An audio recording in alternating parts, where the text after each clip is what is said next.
Bagaimana sebenarnya konsep Islam?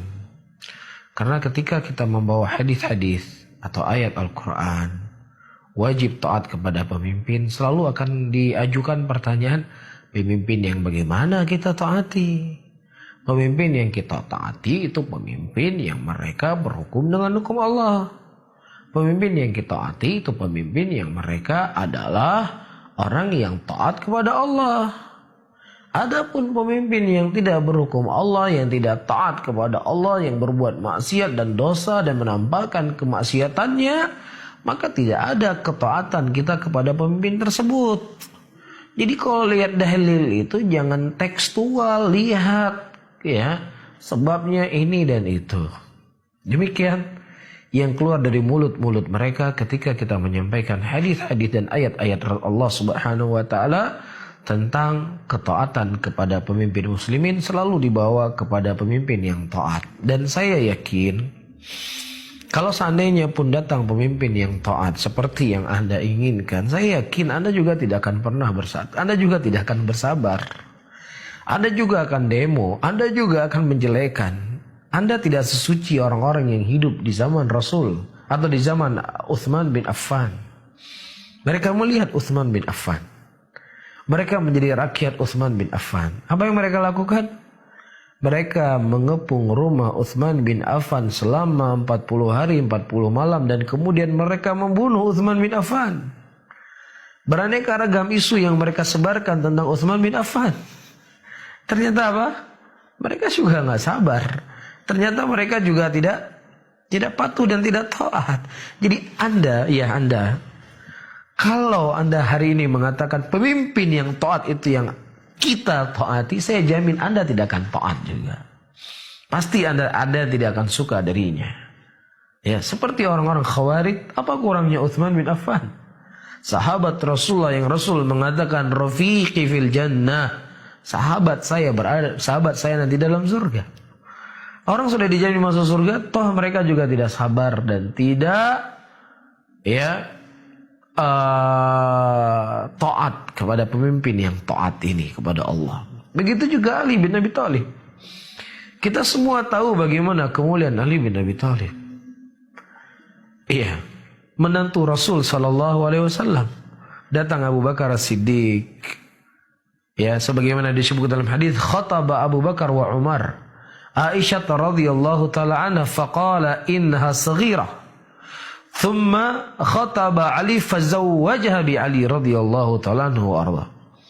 Abu Bakar dan Umar datang pada waktu itu tentunya tidak bersamaan ke tempat Nabi sallallahu alaihi wasallam untuk melamar Fatimah. Kemudian Rasulullah mengatakan putri saya itu masih kecil. Kemudian datang Ali melamar Fatimah, kemudian Rasulullah menikahkan Ali dengan Fatimah. Nah, pemimpin ini menantu Rasulullah yang dipilih oleh Rasulullah. Ternyata juga orang-orang pada waktu itu mengatakan Ali ini tidak berhukum dengan hukum Allah. Ali ini membuat hukum sendiri. Dia itu taghut, dia itu kafir. Kemudian mereka memberontak kepada Ali dan kemudian mereka membunuh Ali bin Abi Thalib ketika hendak berangkat untuk sholat subuh. Siapa yang membunuhnya? Abdurrahman bin Muljam. Dia ini pernah dipercayakan oleh Umar bin Khattab untuk mengajarkan Al-Quran kepada penduduk Kufah pada waktu itu. Bukan orang kafir, orang Islam. Iya. Dan Anda tidaklah semulia Abdurrahman bin Muljam yang membunuh Ali ini. Dia itu qari. Di zaman Umar saja dipakai untuk mengajarkan manusia Al-Quran. Tetapi subhanallah, Ali yang begitu baik, orang yang sudah dijamin masuk surga, ternyata juga dibunuh dengan dalih Ali tidak berhukum dengan hukum Allah. Saya ulangi kembali, Anda yang hari ini pemimpin yang adil, pemimpin yang taat, yang menjalankan syariat, saya jamin Anda juga tidak akan pernah puas kalau seandainya Ali bin Abi Thalib memimpin negara Indonesia. Dan saya yakin juga Anda tidak akan puas kalau seandainya Utsman bin Affan memimpin negara Indonesia ini. Anda akan melakukan seperti apa yang dilakukan oleh mereka kepada Ali dan kepada Utsman. Kecuali kalau seandainya Anda mendapatkan fulus dan jabatan, di situ Anda akan diam. Ya, ketika Anda mendapatkan apa yang diinginkan dari dunia Anda, Di situ Anda akan mengatakan ini pemimpin baru hebat. Cuman masalahnya dunia yang Anda cari selama ini tidak Anda dapatkan. Itulah yang selalu terkeluar dari mulut Anda. Inilah bentuk bagian dari mengajak, dari menegakkan keadilan untuk menjalankan syariat dan seterusnya.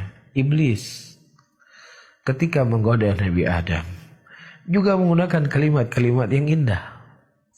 Ya, fawaswasa ilaihi syaitan qala ya Adamu hal adulluka ala syajaratil khuldi wa mulkin la yabla. Ya, ketika syaitan memberikan was-was kepada Adam dan kemudian dia berkata, wahai Adam, maukah kutunjukkan kepada engkau sebuah pohon yang abadi? Pohon yang akan mengekalkan engkau tinggal dalam surga ini dan kerajaan yang tidak akan pernah hilang. Dan kemudian di ayat yang lain iblis mengatakan, saya merupakan penasihat yang baik kepada engkau wahai Musa, wahai Adam. Saya tidak menginginkan kecuali engkau, kecuali hanya kebaikan. Ya, oleh karena itu untuk menguatkan apa yang saya sebutkan, saya akan membaca di sini ucapan para ulama Islam. Sehingga jangan Anda kemudian sembarangan menuduh itu kelompok murjiah, penjilat pemerintah, penjilat penguasa, ya pembela PKI, pembela LGBT, pendukung ini dan pendukung itu. Ya, kita akan mendengar ucapan para ulama Islam. Bagaimana, apakah maksud dalam ayat dan hadis itu hanya pemimpin yang taat, yang berjalan dengan hukum Allah itu saja yang ditaati? Yang itu pun seperti yang saya sebutkan tadi, saya nggak menjamin Anda akan mentaatinya kalau seandainya Ali yang memimpin negara Indonesia hari ini.